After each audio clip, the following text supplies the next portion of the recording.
So Sal went on to become one of the most famous artists in Europe and more specifically in Italy, which is where his father came to Hollywood from. And so we have two galleries of his artwork in the Virtual Museum as well.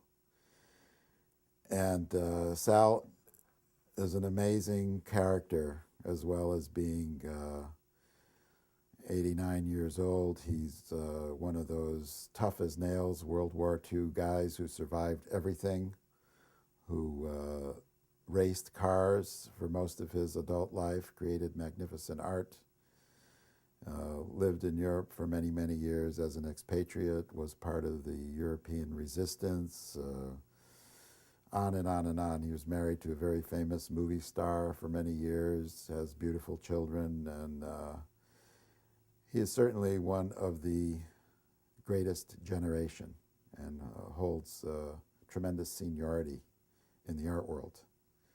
And so we're very privileged to have his work in our virtual museum. And it's still some of the most modern, contemporary, and outstanding work in the art world today. Will you ever consider archiving every issue to go in the virtual museum? Yes, I would love to do that. It's only time and money. And now that I'm in the last third of my life, I'm running out of time. So hopefully the other aspects will follow. The technology is certainly there, but it's a monumental project because there are 275 issues, each of which have, between 40 and 50 pages, so it's a lot of information. But it's all doable. And also, there's a book that's to be done, which will include the best of all those issues as well, another hardcover book. That's something that should be happening within the next year or two through the Station Museum in Houston, Texas.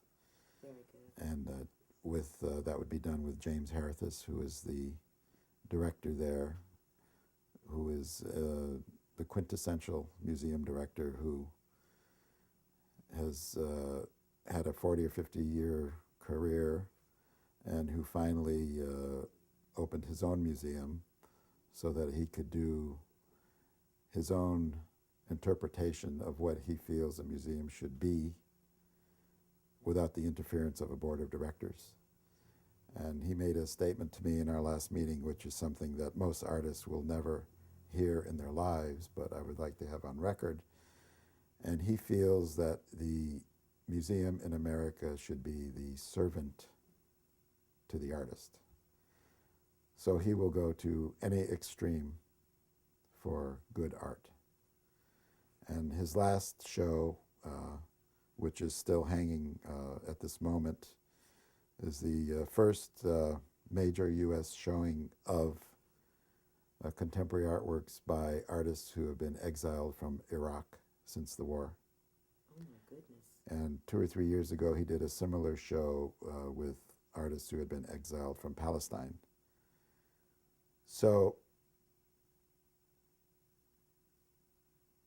he does things that in most people's minds would be impossible to do. And he does them as a servant to the artists. And sounds a little like your life's project. well, this gentleman is someone that I highly respect and have for my entire career, so it's a privilege to be able to work with him. Can you tell us a little bit about your slogan? Oh, well, for the past 30 years, I've been using the slogan, Art Saves Lives. And since I adopted it, it originally came to me on a postcard from a poet in San Francisco around 1975 or 76. And then I adopted it for Artlife in 1981. And since then, it's been reproduced in every conceivable medium and form and disseminated around the world in millions of directions on every conceivable format.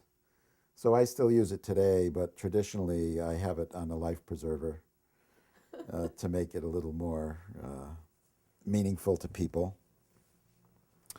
So the arts being the life preserver and the art saving lives. And for many, many years I had to explain to people how that was true.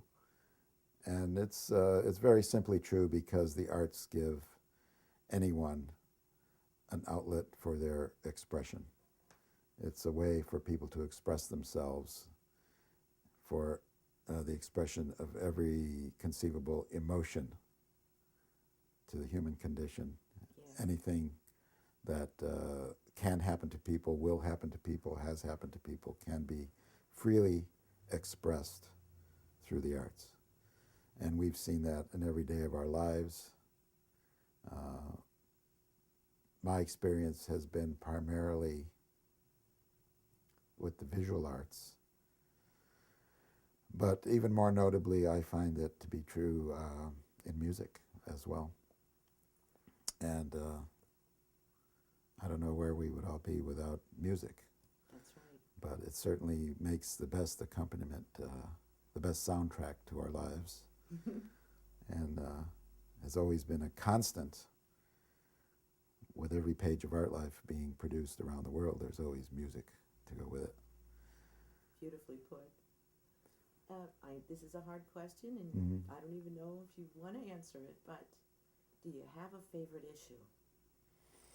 Well, I have to say that I have two favorite issues. And the first would be the very first issue, which was the 4-page issue.